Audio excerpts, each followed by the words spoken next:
Hello, everybody. It's Wednesday, 14th of June 2023. It's 9 p.m. here in Ireland. Sunny day for us, sunny day for Charles in France. Silvia was with us, but we lost her somewhere. So she will reconnect and she will join us shortly. And today's topic is a man of honor. This is a good topic.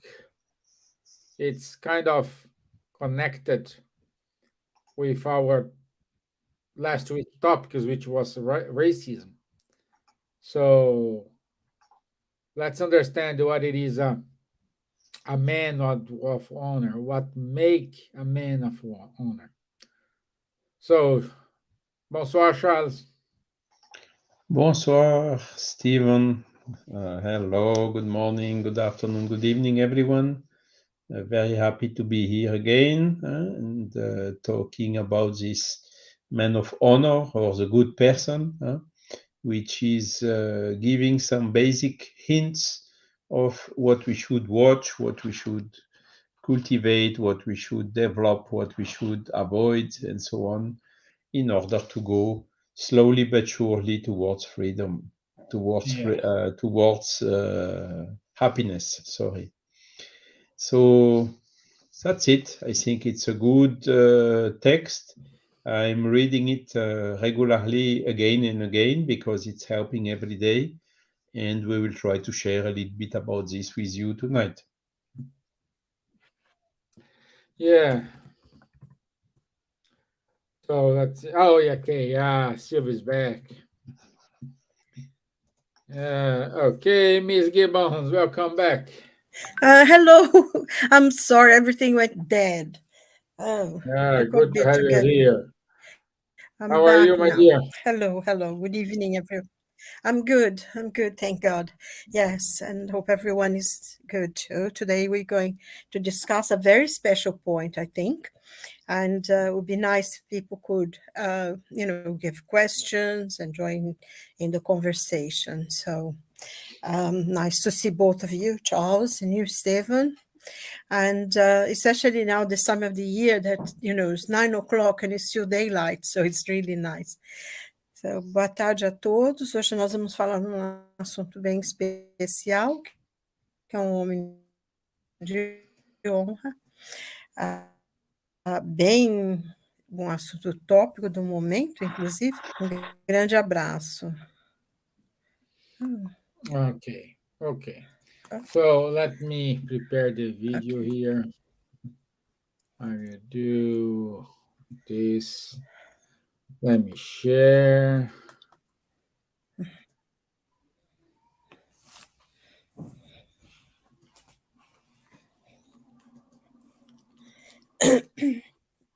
There we go. Let's go. Those possessing the sentiment of charity and love for their neighbor do good for its own sake without hope of reward, and they sacrifice their self interest for justice's sake. They are good, humane, and benevolent toward all because they see their own brothers and sisters in all humans, regardless of race or belief. If God has given them power and wealth, they regard it as a deposit that they must use for the good. But this does not make them vain because they know that God, who has given them power and wealth, can also take them away. If the social order has placed persons under their care, they treat them with kindness and benevolence because they are equals before God. Okay. Today is short, very short video. Okay. Uh, the man of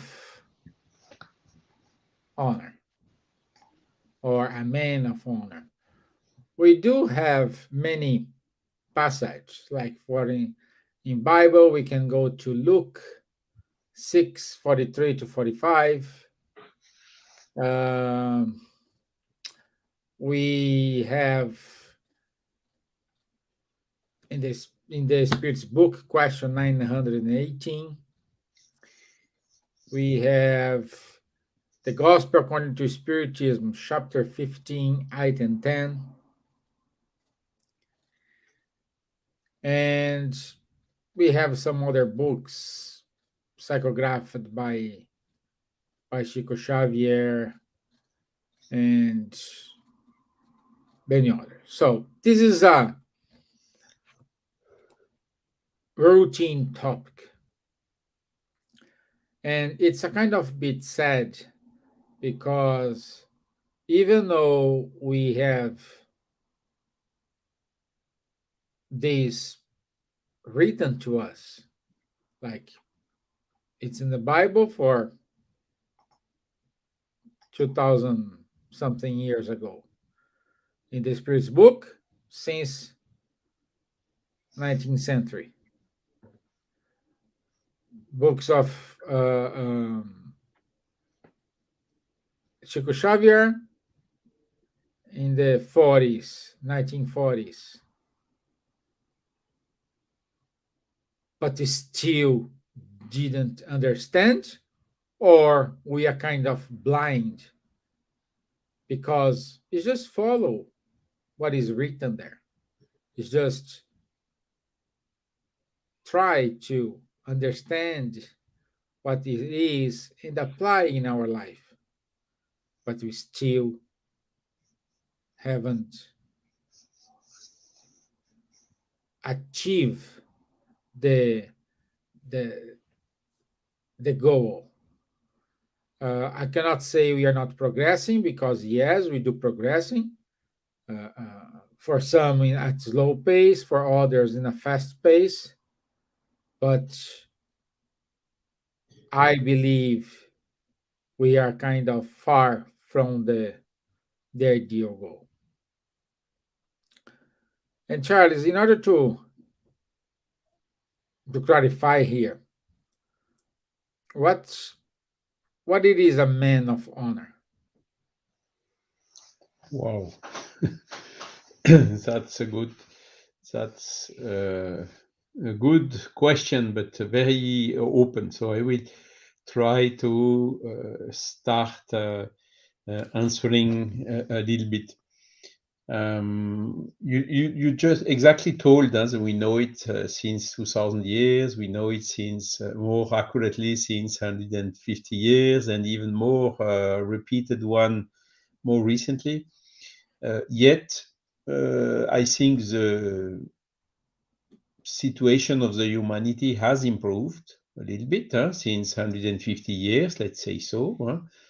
When we just compare some data, for instance, the number, the percentage of in Paris, talking about Paris, the percentage of children who were surviving more than 2 years was something like 50%.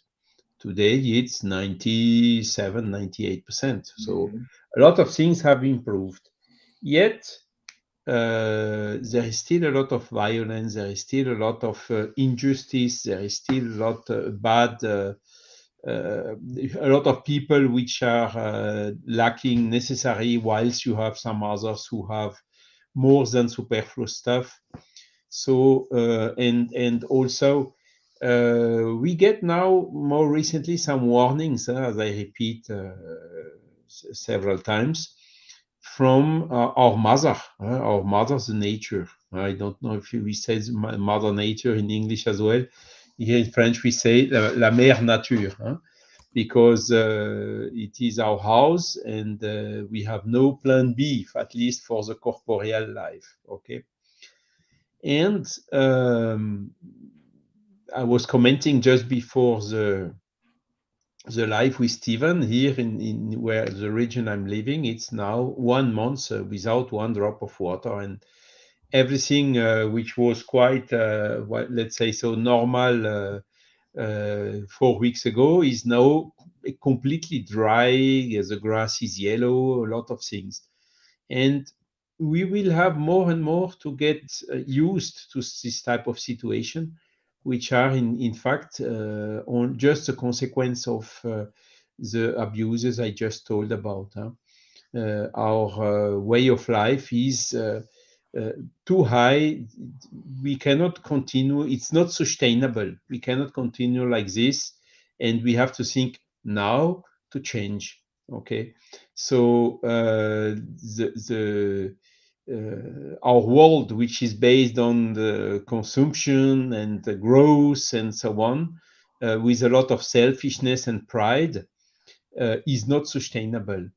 And there are even some people who are warning, be careful, because now we are in Anthropocene, this new era which has been defined by the human activity since 2 centuries now, or 2 or 3 centuries.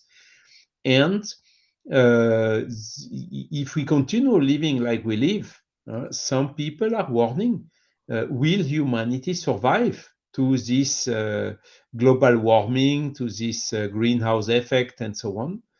And there are severe question marks about this.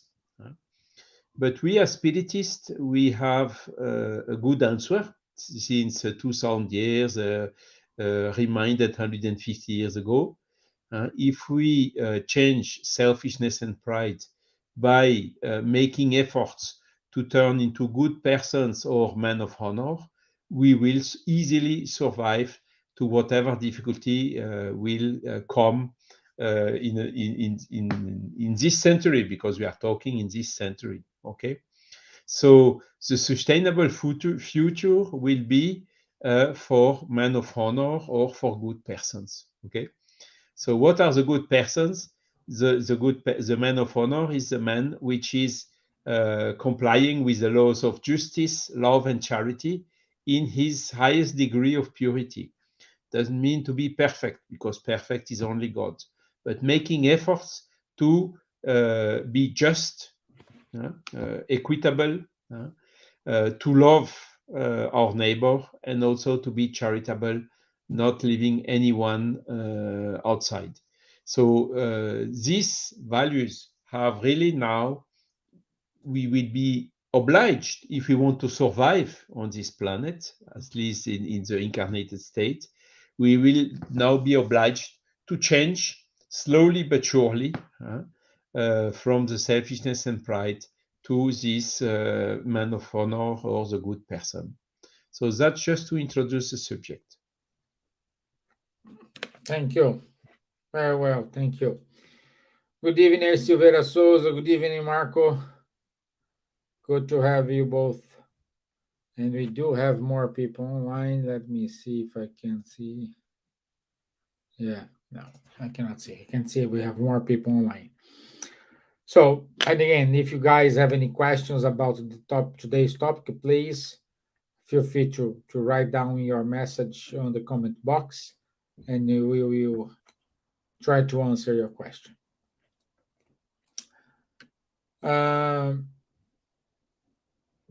My dear Silvia,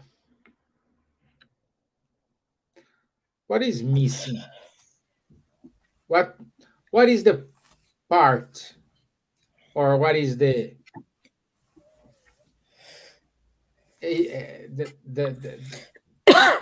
knowledge?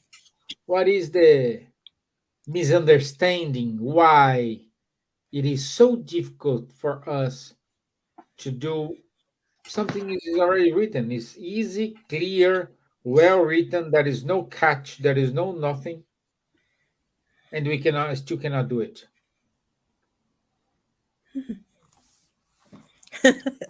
Wow, isn't that an answer? To tell you the truth, I mean, I think we are still very much living in a world in which we need to, because of the circumstances, we have to take care of ourselves. It's important. And we do read it we do, like you mentioned before, everything's being written, and it's not only in the Bible, but in all the traditions of every religion, of all the peoples of the earth. The basic things that we learn in Christianity, in the words of Jesus, love God and love your neighbor as yourself, and do to others as they would do to you, is a universal principle. You find them in the literature in India, in China, ancient Egypt, in Babylon, everywhere. It's part of the human psyche, this. Um, but I think comes, what you know here in your head, and to bring this to words and also to action. I think that's where we have problems, because sometimes the word is, we feel the word is very selfish. Sometimes we feel that if we do something good, because we have experiences that in the past, we came up, we helped others or something, and they didn't treat us well, and things didn't work out the way we thought. Not that we wanted people to be grateful, but our experience were not that very good, or because we look at the world outside and we think it's a fearful place to be. And in many ways it is. I mean, not saying, oh, that was better in the past, but something silly in my own life, I mean, I used to go to the cinema, to the late evening films, and come walk home. And now, 8 o'clock at night, especially in winter, I don't like walking in the streets anymore. It doesn't feel as safe anymore as it used to. And, there's so many different news, and we just had news from France, which were terrifying.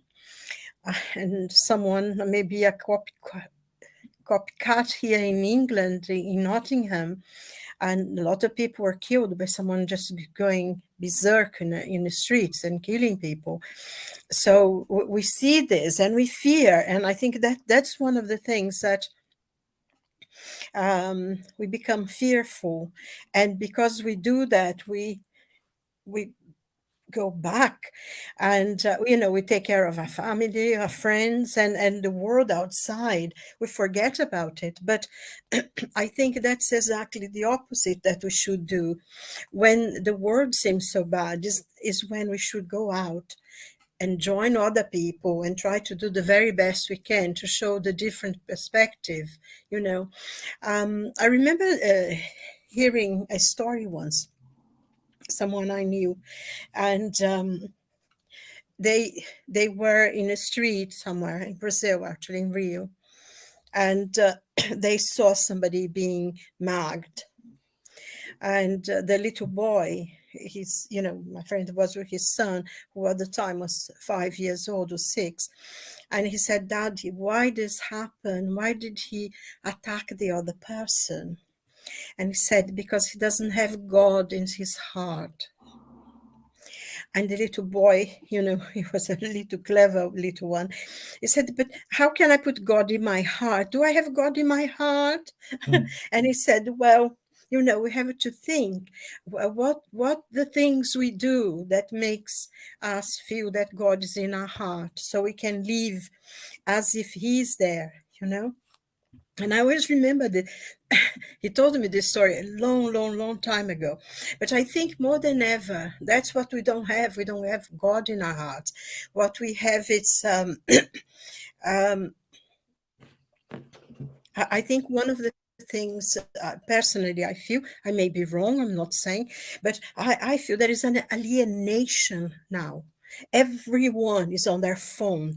People bump into you in the street because they're on their phone while they're walking. And actually, one thing that I find terrifying, when I'm in the bus stop near home here, waiting for the bus, the number of people who go in their cars, texting and talking, and on their phones while they are driving. It's scary. It really is, because you see they're going down this road, which is really busy, and they are on their phone, they are texting while they are driving at least 30, 40 miles an hour, So this is scary. There is a kind of fear as well. And there is this war here, and there's this disease there. And we know that COVID has gone down, of course, but it's still not gone completely. There's still people dying of COVID. And so that there is this fear. And because we have that, and the lack, I think that one of the things as well, the lack of having God in us, in our heart, in trying to not see what is bad in the world, but what is bad in the world, and we could change it. Because, of course, we cannot change. We cannot go to Putin and say, you stop this war now. But we can stop the little wars that we have day to day, with our own family, with our friends, with the people in the street, the people in the bus, people in the tube that push you around, people who bump into you because they're on their phone, all this sort of things. And see what we can do to change the things that we don't like. We can change the world, but as I said, we can change the little bits and things of our own life. So we can make a difference, because it says, here in the gospel, it said the good person. And I was laughing actually, because he says the spirits towards the end, they give a good person is humane, is loving, is forgiving, is indulgent. If they are in a higher position, they treat people with respect. And if they're a lower position, they respect. And then he said, that's not all the qualities to distinguish a good person, but anyone who tries hard to possess them are themselves on the road who leads to all the rest. And I was thinking that if I have only even half what they're saying here in the book, I would feel that I was a really good person indeed, And I think probably that's one of the things we read it, because if I had done, half of the stuff here, I would, if I was indulgent all the time. I am a part of the time, but not all the time. There are things that, annoys me. And I think, also because we think that we need to be good and wonderful overnight. And it's a step, isn't it, Charles? We go step by step. We don't become enlightened overnight. No. It's part of the process, which needs to be a conscious process. It doesn't come, one day say, I'm going to be different today. I'm going to do one thing different today. I am not going to be irritated. I am not going to be annoyed with things that don't work the way I want them to. Those little things, those little bits and pieces, that makes the difference. So if we make the effort to change ourselves, then it's already a good thing. And to go out of a way to help others in any way we can. It doesn't necessarily mean giving them money or some of the big things, and abandoning life and go to work with the Médecins Sans Frontières or something like that, because I'm not even a doctor, but to change one thing. If we were able to do this, change one thing today, I'm going to be better than I was before. I'm going to think before I answer when someone is rude to me. I am not going to be rude with anyone. I'm going to be patient and loving. And I think that's, would be a way of doing something and feeling. And also, most importantly, and I think in a way we already have the benefit of the knowledge, because as you said, we've been reading these books for at least 30 years. And they slowly to feel that God lives in our heart. I think Joanna de Angelis says something very important. She said, Spiritism is not the Spiritism you need to know about spirit, but you have to have a Spiritism inside your heart. And I think that's it. Have God inside our heart. In the small things. Every day, try to do a small thing. I think St. David, the patron saint of Wales, he used to say, do the small things, because once we do all the small things, it'll be easier to do the big ones, isn't it? Yeah. So I don't know if I answered your question, but I think that's the point, how I see it anyway. No, yes, you kind of answered the question, yes. But we are facing a lot of challenge. The world is not easy. No. Um, we do have a lot of value changes now. We have, as you said, pride and selfish, a kind of more more realistic than they used before, even though we get evolved. And based on this, Charles, what do you think? How we need to work our faith and our hope in those days with a huge moral and spiritual pressure? Yes, that's indeed also a good question. The thing is, we have all these existential questions that from time to time we are asking us. What are we? Where do we come from? Where are we? And where do we go to? And one of the root cause for selfishness and pride is the materialistic point of view. Okay. Mhm. The people who think, okay, I have this life. When this life is finished, everything is finished. There is nothing anymore.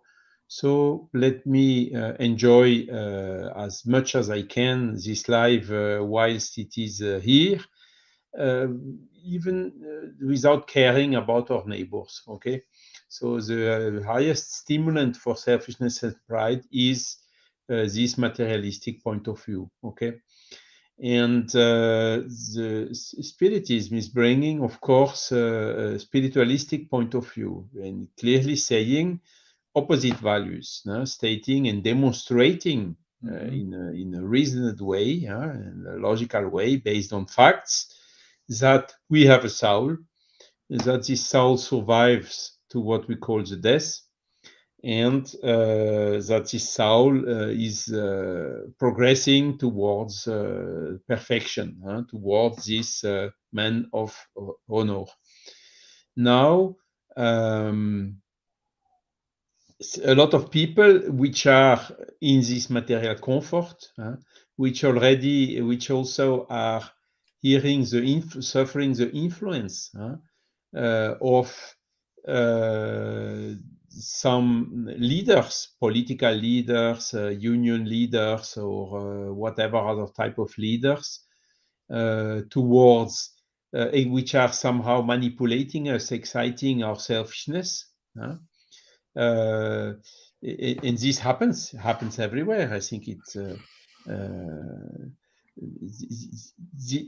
as long as we do not resist to this type of things, as long as we remain with this selfishness, with some selfishness in ourselves, as long as we will be sensible to this type of influences, stimulating our selfishness, and then in exchange of vote or whatever, the society will not change. Okay, if we want to change the society, we have to change ourselves one after the other, and then these type of things will stop. And this is what is explaining all these difficulties and this pressure we have in the humanity. So what we need is really to have a broader view, more lateral view, the integral dimension of the human being, which is not only materialistic, but also spiritualist, that our soul is surviving after the death, and knowing also that the day, sooner or later, but will happen for sure with 100% probability, we will have to go back to the spiritual world. And what is already also absolutely sure is that day we do not take with us anything which is material, money, car, house, bank account, not even our physical body we take with us. And what do we take with us at that moment? We take our conscious, which is good or bad. We take also what we have learned intellectually, and we take also the moral qualities we have developed. So if we are a man of honor on the earth, we will be somehow a spirit of honor in the spiritual world. If we are a bad person here, we will continue being a bad or a less elevated spirit. Okay, and with having this in mind, we change our values. We relativize all what is materialistic, all what is temporary, and we will develop more and care more about what is immortal, or in other words, what we take with us and what we keep with us along our different lives, because we have the reincarnation as well. These are the values we really need to work and to develop. And that is exactly the difficulty. Still, this big influence, and we are here, three people, you, Stevan, me, and Silvia, trying to disseminate these values, trying to understand, trying to tell to the people, hey, be careful. We have a soul, and this soul will survive after the death. So please think about it, take care about it. And I can tell you, I mean, the day I discovered that, the day I really had the evidences and also the logical, the common sense in agreement with this means out of these dogmatic visions of the churches and pushing us to believe in things that we, even if we don't understand the things, today the situation is different.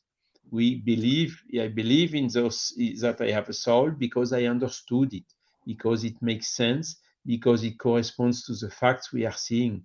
So, fellows, please, let's think about this and make all our efforts in order to work to walk in this direction of being a good person. Great. Yeah. And I would say, even though here we are trying to disseminate these values, we do have our own weaknesses. We For do sure. still do not do the right thing most of the times. It is difficult. Marcos saying here, this is one of the objectives of reincarnation, because if you don't get now, but we're gonna get later. It's I think Marcos, personally, for myself, it's not a matter to have a reincarnation. I would like to evolve, and I want to reincarnate again, but I would like to reincarnate with some box ticket, check it, instead of coming for the same thing, coming for the same thing, returning for the same thing, returning for the same thing. So that's for myself. And I don't know if you two agree with me, but that's the main objective here. And Sorry, I think going from what you're saying, uh, this idea, so, I'm not going to be bothered this because, I'm going to reincarnate, I learn my next life. Every time you do that, it's harder. The yeah, next life will be a lot harder, because we have accumulated a lot of things. We needed to learn things now. Even in the last minute of our lives, we have the opportunity. I think, we always learn a little bit. I always remember that parable, that man, the rich man, he has so many fruits and he's had so many harvests. The harvest was very rich, and then he said, "Oh, I'm going to build this barn and that barn, and I'm going to put all my fruits, and then I'll rest." And then he heard the voice of God saying to him, "You're wrong. You be called in to me tonight." And I think we shouldn't live for other incarnations. Should try to learn things now. As you said, oh my God, as you said, I'm sorry, there was such a huge fox in our garden. It's huge.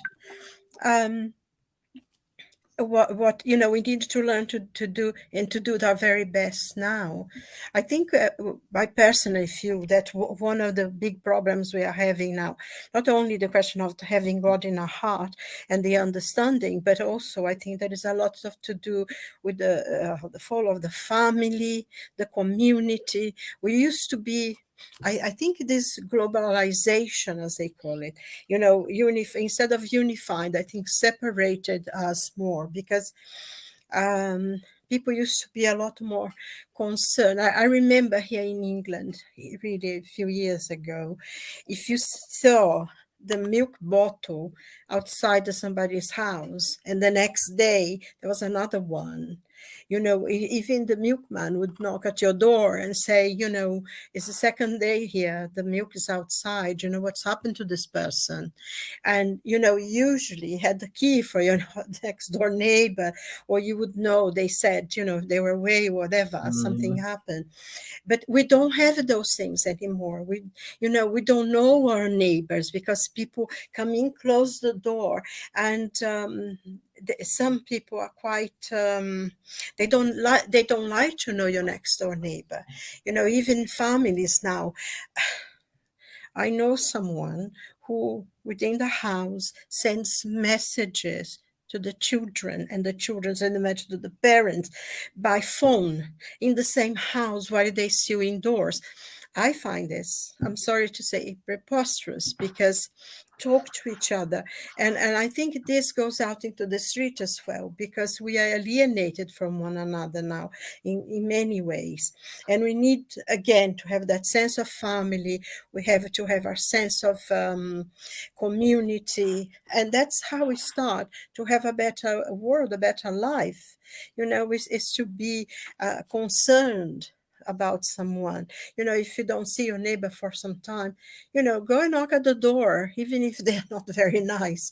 Oh, are you okay? I haven't seen you for a few days or something, especially the people who live on their own, so I think it's all these things. And when I also talk about family, I know the idea of a family now has changed quite a lot. But I think the question of having a family, whatever setup it is a very important basis of conversation or talking or getting to know each other, because it's where you really ground yourself, to go out into the world. So I think it's very special, and people who have children should really take time to talk to them. How are you? What's been happening to you? How are your friends? And it's a silly thing. Mind you, can be annoying to the people who, when you are a teenager, that you know everything. But it's something that is very important for your parents to know who your friends are, who their parents are, who are you going out with. You can go out and you can do things, but your parents know who you are with. Those things are important. We talk about being a good person and everything. Is you start early as a child, being guided by your parents, and the parents should really drop their mobile phones and give more attention to the children, because you see them. They always on, and the children want to talk, and before they know. But then 5 years old, you give them a mobile phone and you don't have to worry about your children anymore. So I think there's a need to change as well the way we see things, and be more present to our family, to our friends. We ourselves need to do that. I feel that's very important. The family and the unity and the community where we live. It's part of for the whole, I think, for us being a good person, and to feel other people, give the opportunity for them to be good as well and care for us. Yeah, yeah. Yeah. We say, for example, we need to grow um, financially, personally, morally, spiritually. So we need to grow, and we need to set kind of goals, and we shall need to focus on our priorities. So we need to ask ourselves, what are my priorities here? Are my neighbor part of these priorities? What I'm doing to them in order to achieve my priorities? Will I harm anyone? Will I downgrade anyone in order to achieve what I want? So these are silly but very important questions we needed to ask ourselves before we think about being a good man. Because we know how to be a good man by lips. I don't know if by lips is a term of Silvia, but Leaps and bounds. leaps and bounds, Bounds. yes. So we know how to do it. We see a lot of people doing a beautiful and excellent speech about it, but how those people treat their neighbor? I'm saying their neighbors, the close ones, wife, daughter, husband, sister, mom, dad. So how they are treating them, and what is the education you are giving to your children? Like Silvia said today, we don't have the habit to which I grew up in this habit. We used to had a family conversation during our dinner. Today, everybody's busy, everybody's on a rush, including myself. I'm saying I need to be better on this, uh, but we don't have a family discussion. This is why perhaps we do have a lot of increase in, in episodes of anxiety, depression, suicide, because we don't talk anymore with each other. We don't see each other anymore.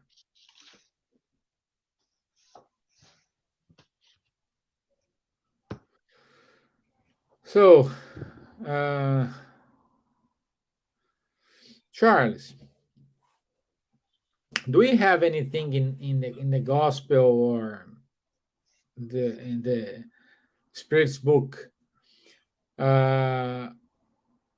Spirit saying to us how we should face uh, change in our life, either for good or bad. Okay, how we should face The change, the opportunities not an opportunity, the change. Like for example, as the everything's changes. wonderful in my life now. I wake up and everything's upside down. Mhm, So I'm in a good mood, then I'm in a bad mood. So mhm. we Okay. we don't have a consistent pace. We always have ups and downs, up and downs.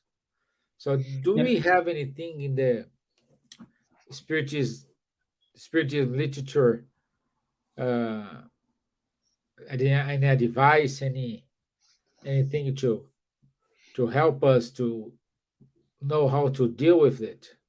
Yes, so there can be a lot of aspects in this.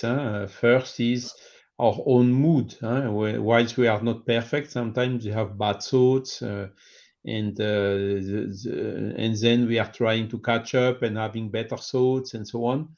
There is also the fact that there is an amplification phenomenon through the law of affinity, as we say. So if we have bad thoughts, we are attracting spirits which have the same type of bad thoughts and which are encouraging these bad thoughts in us. Kind of a vicious circle. And if we have good thoughts, it's the opposite. We are attracting better spirits which also have good thoughts, and we are going into a virtuous circle. Well, again, what we should never we must have, how to say, a vision, a goal in life. What is the life for? What is the main purpose of life? What is the main purpose of having incarnated on this world? It is to evolve. So if we keep this focus, if we keep this vision, if we keep this objective, it will be a first step enabling us to follow it better.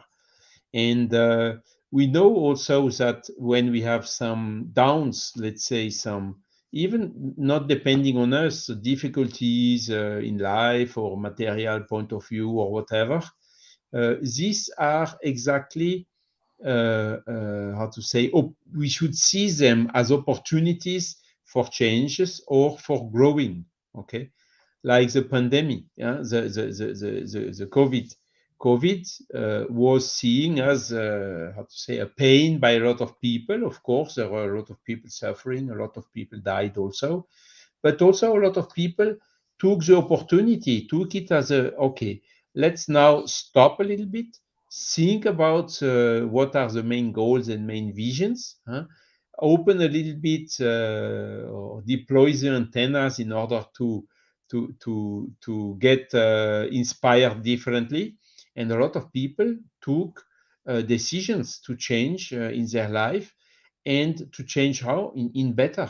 You see, for instance, this spiritual light that we are doing now every week since 2 or 3 years started with COVID. We could not gather anymore physically. Okay, so we thought, okay, let's use more these facilities we have, the technology we have, in order to try to convey the message in a different way. And we see that the result is even more extensive, brighter, bigger, because we are touching much more people compared with the people we touched only in presential meetings. Okay, so we really should see those things, bad things.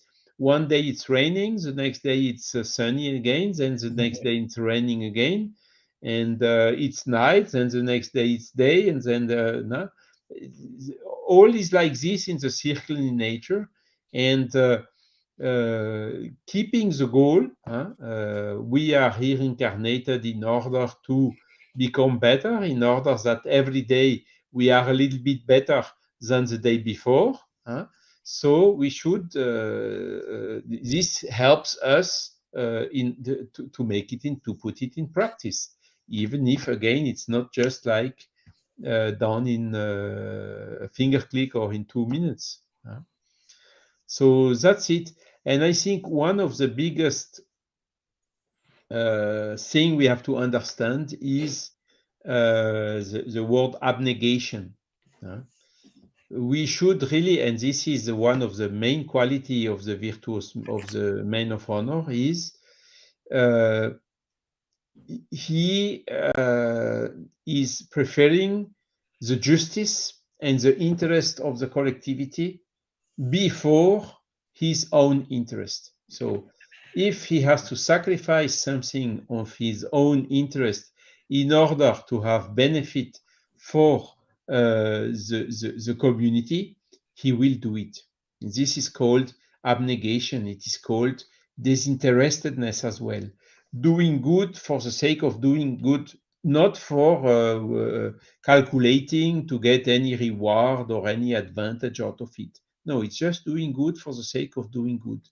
And this is exactly the opposite of this selfishness, and this is exactly what we have to try to do every day a little bit more. We could see in France with this discussion about the age of retirement.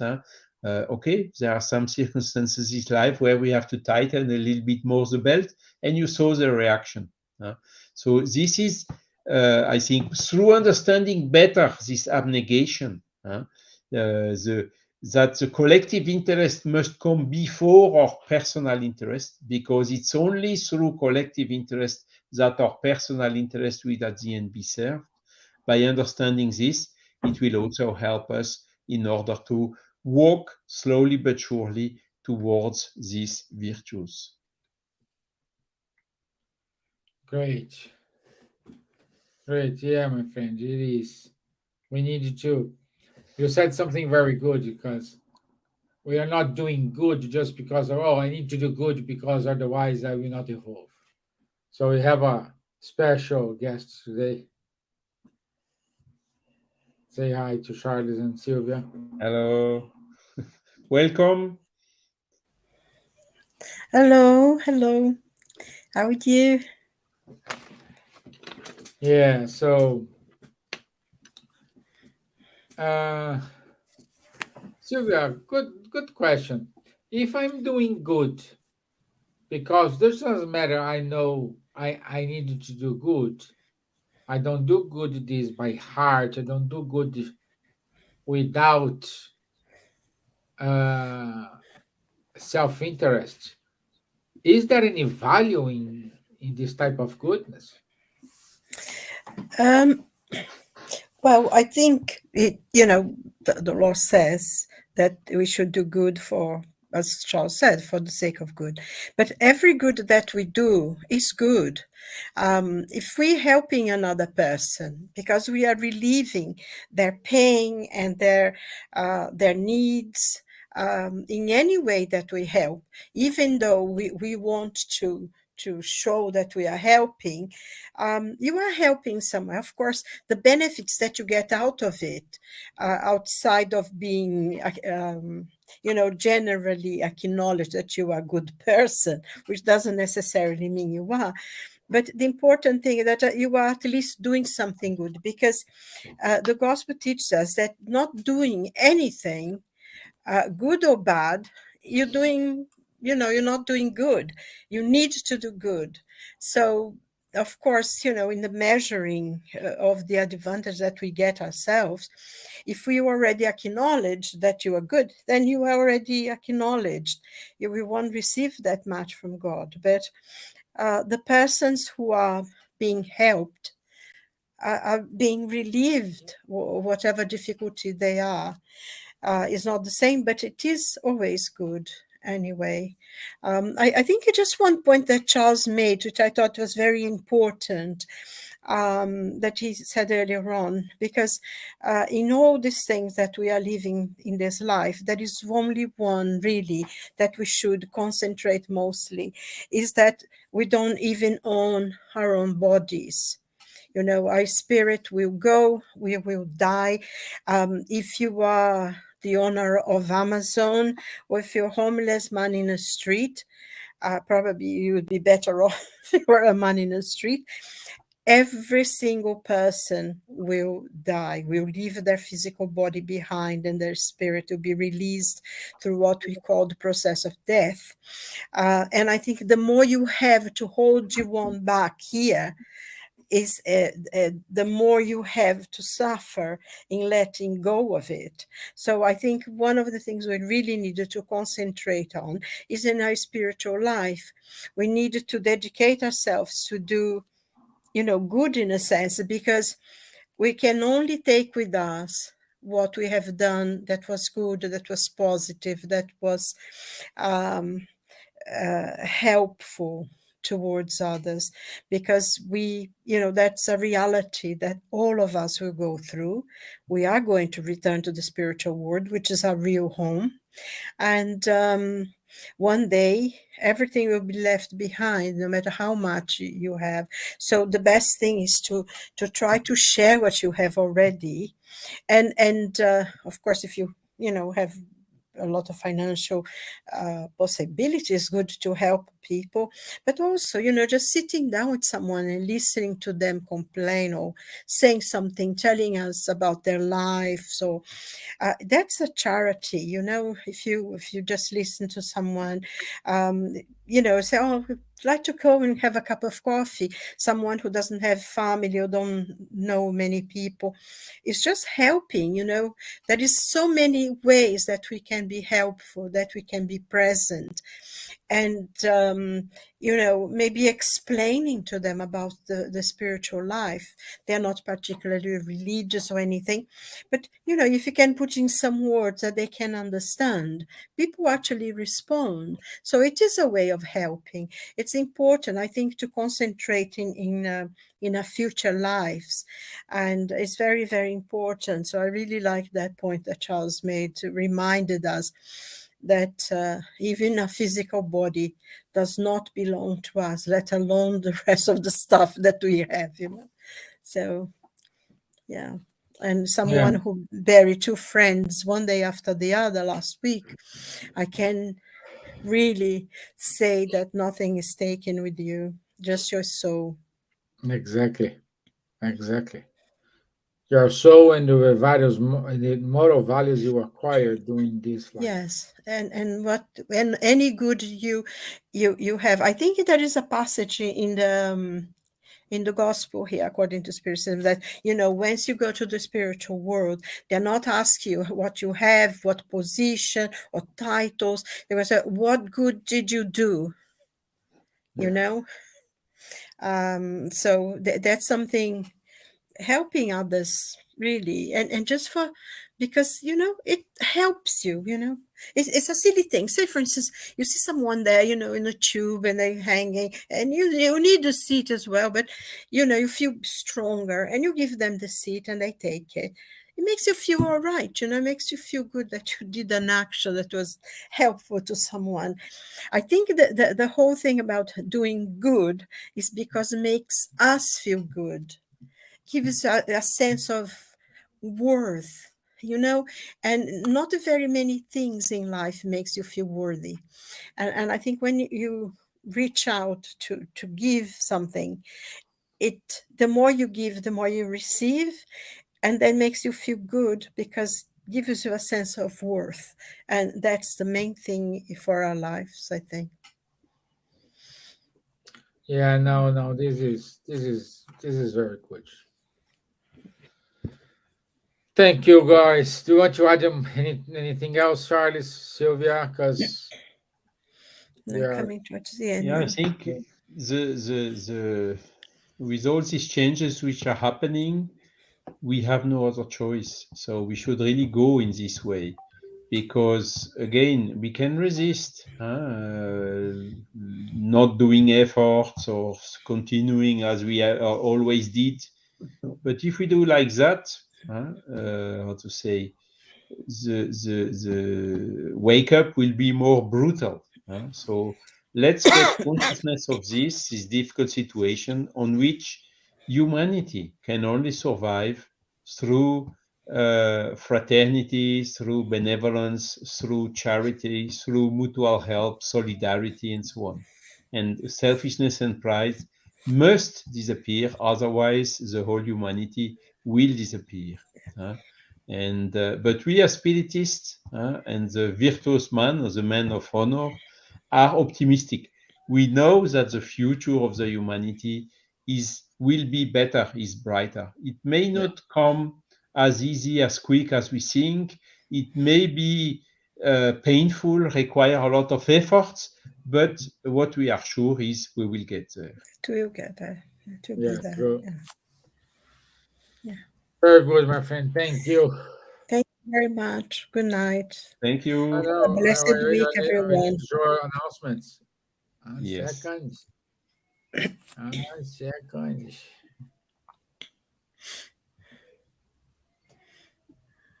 Okay.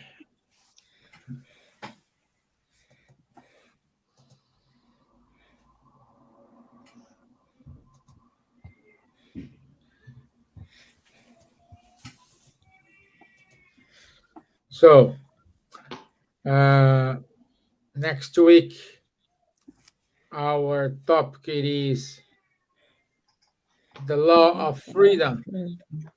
So, the law of freedom next week, 21st of June, 9 p.m. Wednesday will be here.